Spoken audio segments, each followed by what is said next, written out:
Je suis tombée récemment sur un article qui parlait de la double exceptionnalité.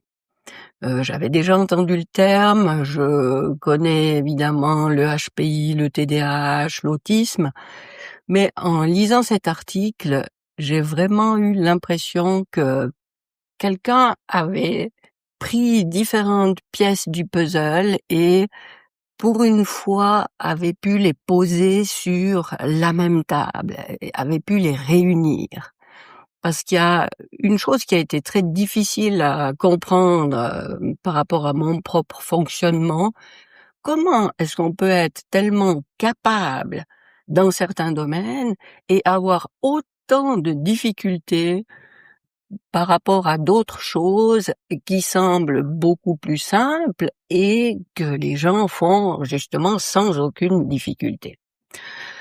Comment est-ce que je peux comprendre tellement vite quelque chose qui est complexe? Comment je peux créer, faire des liens entre les idées qui semblent très éloignées et en même temps avoir toutes les peines du monde à commencer une tâche, mais banale comme c'est pas possible.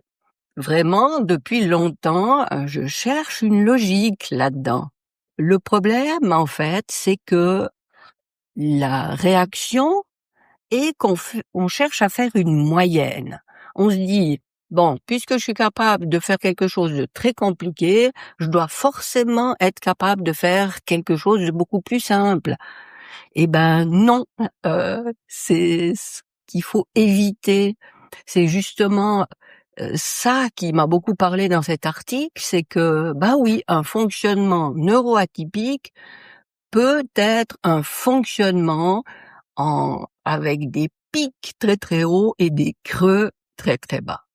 Donc, il faut oublier cette idée de vouloir être de manière générale, globalement très doué ou de penser qu'on est globalement en difficulté, mais accepter justement le fait qu'on peut avoir des capacités extrêmement élevées dans certains domaines et des difficultés réelles et tout autant grandes et importantes et impactantes dans d'autres domaines. Et non, l'un n'annule pas l'autre. C'est pas parce que les capacités sont élevées d'un côté que ça annule les difficultés de l'autre, pas du tout. Le haut potentiel n'annule pas le TDAH ou les difficultés liées à l'autisme, non.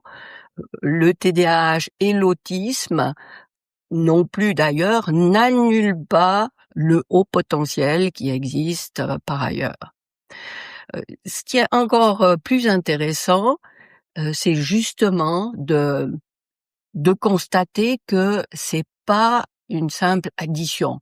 C'est pas j'ai un peu de HPI ici, un peu de TDAH là, un peu d'autisme ici, et puis tout ça, ça permet d'avoir une ligne plate à un certain niveau.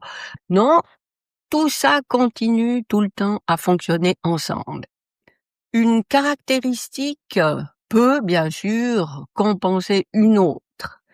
Une caractéristique peut masquer une autre. Des fois même, deux particularités peuvent donner l'impression à l'extérieur, justement, qu'il n'y a rien de particulier.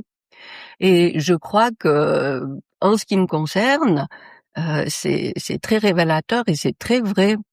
Quand on a d'immenses difficultés dans certains domaines, on peut, oui, développer pendant des années des stratégies qui permettent de faire illusion, qui permettent de contourner, de faire abstraction de ce qui est beaucoup plus difficile. Oui, de l'extérieur, ça fonctionne parfaitement. Donc, personne à l'extérieur n'est conscient du problème, puisqu'on le fait disparaître, mais surtout, personne n'est conscient de l'effort que ça demande. Et j'avoue que même moi, j'en étais pas consciente. Parce que j'étais consciente de l'effort, oui, bien sûr, mais j'étais pas consciente que l'effort n'était pas le même pour les autres. Donc, on se dit simplement que tout le monde fait comme ça et qu'il faut juste que je continue à faire encore un petit effort, même un peu plus, et puis que voilà, puis que si j'y arrive pas, c'est que j'ai pas la volonté suffisamment bien présente. On se dit que c'est juste parce qu'on est désorganisé ou trop sensible ou qu'on devrait plus faire attention ou Dieu sait quoi, mais on pense que la difficulté est la même chez tout le monde et puisque tout le monde y arrive, je dois pouvoir y arriver aussi. Et d'un autre côté, puisqu'on est capable de faire des choses plus complexes, on est les premières personnes à ne pas comprendre pourquoi ces choses simples, on n'est pas capable de les faire. Donc on continue à se juger, on continue à avoir une mauvaise image de soi, puisqu'on se, oui, on se dit qu'on est capricieuse, par exemple, parce que quand j'ai envie, je fais, mais quand j'ai pas envie, je fais pas. Donc, puis au bout du compte, et la question qu'on se pose, c'est toujours, mais qu'est-ce qui cloche chez moi? Puisque les autres y arrivent, pas moi, j'ai un problème, et qu'est-ce que c'est le problème chez moi? Qu'est-ce qui fait que même s'il y a des choses que je peux faire et dans lesquelles je peux même me considérer comme très compétente, eh bien, il y a pour plein d'autres choses où je me sens tellement nulle et incapable. Et en posant ça, en observant ça, on se dit, mais c'est laquelle des deux, la vraie moi? Celle qui est capable ou celle qui est incapable? Et maintenant, je trouve assez passionnant de comprendre enfin que la réponse à ça, c'est ni l'une ni l'autre, mais les deux, et tout le temps. Et il y aura toujours, je serai toujours ces deux personnes en même temps.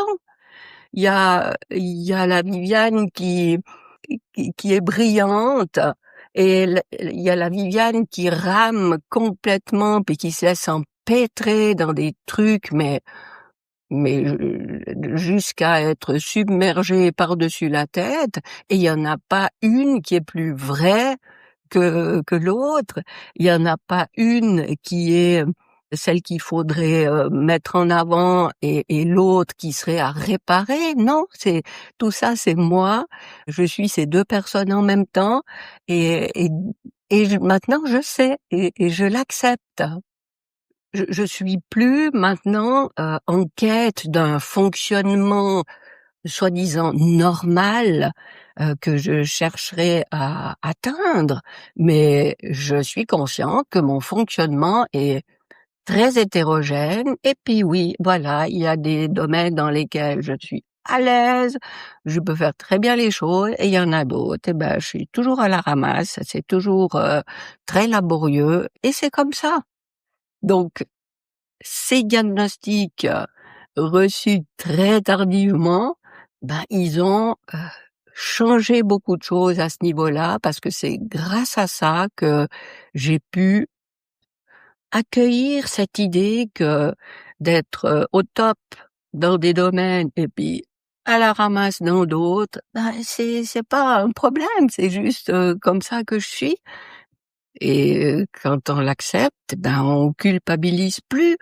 Moi, je ris maintenant de ce que j'observe et j'ai plus honte parce que cette honte qu'on veut absolument cacher, c'est vraiment terrible à garder pour soi. Non, maintenant j'ai plus honte parce que j'ai cette capacité maintenant à me voir comme ça et c'est pas grave. Vraiment, il n'y a pas de culpabilité à avoir, il n'y a pas de honte à avoir, c'est juste ouais, c'est comme ça. Et ça permet aussi d'anticiper les choses. parce que je sais que c'est comme ça que ça va se passer pour certaines choses, je sais que ça va se passer autrement, de manière très performante pour d'autres, et voilà, je l'accepte. Donc avant, ce que j'interprétais comme des défauts, des des problèmes, des incohérences ou des échecs, ben, je le perçois plus comme ça. Maintenant, je dis: «Bon, ben, oui, c'est clair, il y a une logique». Est-ce que ça fait disparaître les difficultés? Non, mais je perçois ces difficultés tout autrement. Je fais disparaître le jugement terrible que je portais là-dessus. Et finalement, c'est peut-être ça qui m'intéresse le plus dans tout ce domaine de la découverte de la neuroatypie. C'est encore une fois pas de me figer derrière une étiquette, non, mais c'est d'ajouter des ingrédients à cette étiquette. Parce que oui, d'être HPI, TDAH, autiste, bah, c'est pas comme: «Ah, maintenant j'ai validé et puis c'est terminé». Non, c'est que, ben voilà, il y a tout ça et qu'est-ce que ça donne comme portrait de moi?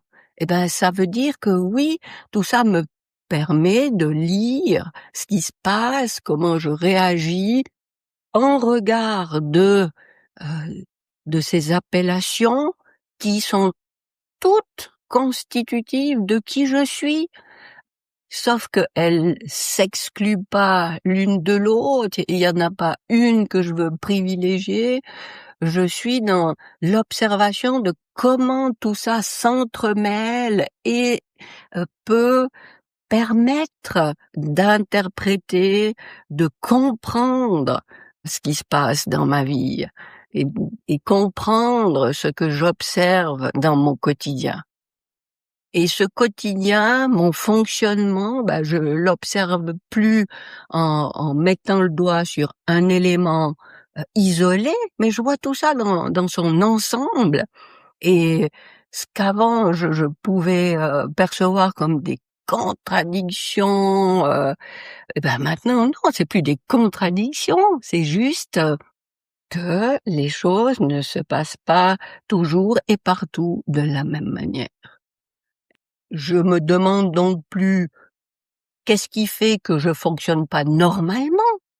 Je suis dans le constat, ah ok, c'est comme moi je fonctionne comme ça dans ces situations, je fonctionne autrement dans d'autres situations, et c'est pas un problème, encore une fois, à réparer.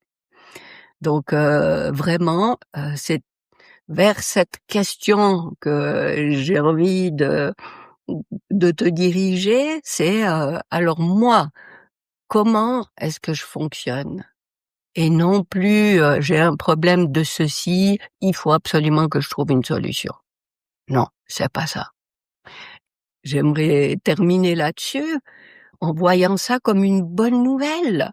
C'est que voilà, on n'est jamais condamné à s'observer d'une manière figée, quand bien même on l'a fait de cette manière pendant des années, voire des décennies, mais il y a toujours une autre façon d'interpréter ce que nous vivons, ce que nous expérimentons, et il y a toujours une nouvelle porte qu'on peut ouvrir, et on l'avait peut-être jamais vu jusque-là, mais oui, on peut ouvrir cette porte et ça nous permet cette nouvelle interprétation, et je trouve ça je trouve que c'est un immense soulagement de pouvoir changer de regard sur nous, sur notre propre vie.